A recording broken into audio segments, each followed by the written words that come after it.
بسم اللہ الرحمن الرحیم۔ حضرت ہود علیہ السلام۔ حضرت ہود علیہ السلام اللہ کے پیغمبر تھے۔ قرآن پاک کی 11ویں سورہ آپ علیہ السلام کے نام پر ہے۔ ایک قول کے مطابق ہود علیہ السلام کا نام عابر ہے۔ حضرت نوح علیہ السلام کے بعد عاد کی قوم، جسے قرآن پاک نے عاد اولیٰ کے نام سے یاد کیا، وادی احقاف میں سکونت پذیر ہوئی۔ اللہ تعالیٰ نے ان کو دنیا میں ہر قسم کی سہولتیں اور آسائشیں دے رکھی تھیں۔ یہ لوگ بڑے قد و قامت کے تھے۔ ایسی قد و قامت والی اور طاقتور قوم نہ اس سے پہلے پیدا کی گئی اور نہ بعد میں۔ فن تعمیر میں ان کا جواب نہ تھا۔ کھیتی باڑی سے خوب واقف تھے۔ یہ لوگ عرب تھے اور عربی میں بات چیت کرتے تھے۔ فارغ البال خوشحالی اور قوت و طاقت کے گھمنڈ نے انہیں خدا سے باغی کر دیا اور انہوں نے بت پرستی شروع کر دی۔ خود ہی بت بناتے اور ان کی پوجا کرتے اور ان سے مدد مانگتے۔ آخر اللہ کی سنت کے مطابق انہی میں سے اللہ تعالیٰ نے حضرت ہود علیہ السلام کو نبوت سے سرفراز فرمایا اور حکم دیا کہ وہ ان بھٹکے ہوئے انسانوں کو سیدھے راستے پر لائیں۔ حضرت ہود علیہ السلام نے اپنی قوم کو مخاطب کر کے فرمایا کہ دیکھو، میں تمہارا ہی بھائی ہوں، تمہارا دشمن نہیں بلکہ خیر خواہ ہوں۔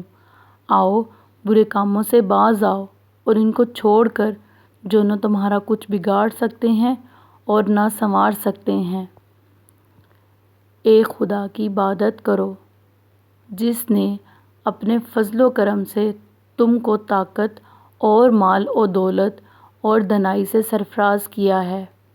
اس کے جواب میں ان کی قوم نے کہا کہ یہ عجیب بات ہے کہ ہم میں سے ایک آدمی پیغمبری کا دعویٰ کر رہا ہے۔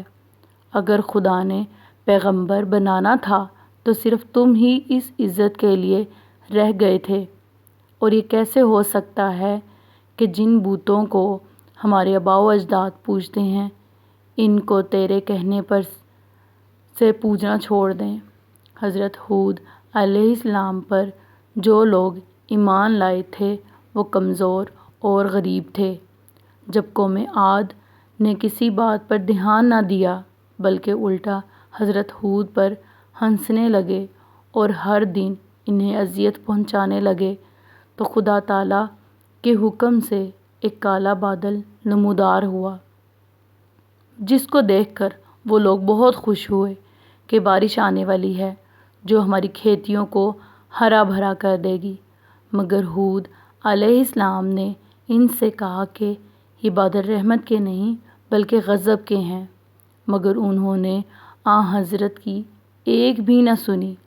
کچھ دیر بعد آپ کا کہا سچائی میں بدلتا گیا۔ حضرت ہود علیہ السلام ایماندار لوگوں کو ساتھ لے کر بستی سے باہر نکل گئے۔ اس بادل نے بعد میں ایک خوفناک آندھی کی شکل اختیار کر لی جو 8 دنوں اور 7 راتوں تک متواتر چلتی رہی، اور اس نے تمام انسانوں کو موت کے گھاٹ اتار دیا، اور اس طرح خدا کے غضب کا شکار ہو کر یہ قوم دنیا سے نیست و نابود ہو گئی۔